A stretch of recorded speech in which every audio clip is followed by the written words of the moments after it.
ఆకులు ఎక్కడైనా దొరికితే వదలొద్దండి. ఇది చాలా రకాల ఉపయోగాలు ఉన్నాయి దీనికి. ఏంటంటే ఇప్పుడు ఈ లేత చిగుళ్ళు ఉన్నాయి కదా, ఇవి టిప్స్ అనమాట. చిగుళ్ళు ఇవి షుగర్ పేషెంట్కి డైలీ కానీ ఒక తింటే మనకు ఉపయోగపడుతుంది. అదేవిధంగా ఈ బెల్లం అనేది ఒక బెల్లం ముక్క, అది దాని పర్పస్ ఏందో నేను మళ్ళీ చెప్తాను. ఇది చూడండి, ఈ వేప ఆకులు అనేది మనకి బియ్యంలో అప్పుడప్పుడు పురుగు పడుతూ ఉంటుంది అనమాట. ఈ పురుగు పట్టకుండా ఉండాలంటే మనం ఈ వేప ఆకులు తెచ్చి మనం పైన స్ప్రెడ్ చేసుకోవాలి. ఇట్లా స్ప్రెడ్ చేసినా మనకి పురుగు పట్టదు, ఆ స్మెల్కి పురుగులు రావు. ఇంకొక విషయం ఏంటంటే చూసారా, ఈ చీమలు బార్లు ఎందుకు తీరాయంటే, నేను ఈ వేపాకు లేకముందు ఈ బెల్లం ముక్క వేశాను. ఆ బెల్లం ముక్క తినడం కోసం చీమలు వస్తాయి కదా, కాదు, ఆ పురుగును తినడానికి బెల్లంతో చేరి అవి పురుగులను కూడా తినేస్తాయి అన్నమాట.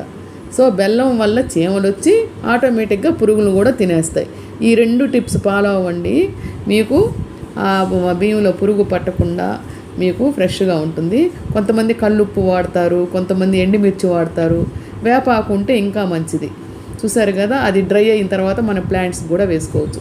ఈ చిగుళ్ళు అనేది షుగర్ పేషెంట్స్కి ఎంత అంటే అంత ఉపయోగం అండి. ఇది రోజు ఒక రెమ్మ తిన్నామంటే చాలు, రోజు తినాలి.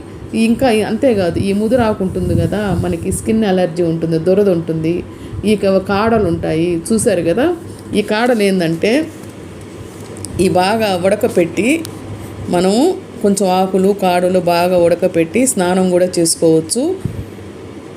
కొంచెం మనం మామూలు వాటర్లో కలిపి స్నానం కూడా చేసుకోవచ్చు. దురద, ఇచ్చింగు, కొంచెం అట్లాంటి అలర్జీ ఉన్న వాళ్ళకి ఇది ఉపయోగపడుతుంది.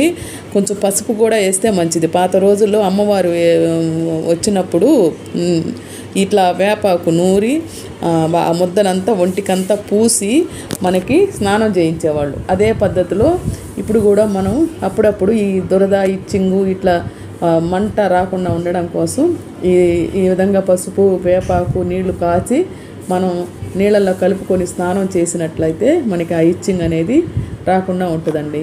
అంతేకాకుండా ఈ వేపాకు, బియ్యంలో వేసిన వేపాకు కొన్ని రోజులకి ఎండిపోద్ది.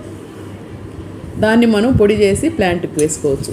ఇది ఎక్కువ ఉన్నిందనుకోండి, ఈ వాటర్ ఎక్కువ కాచుకొని మనం ప్లాంట్స్కి కూడా వేసుకోవచ్చు. చూడండి ఎన్ని ఉపయోగాలు వేపాకు.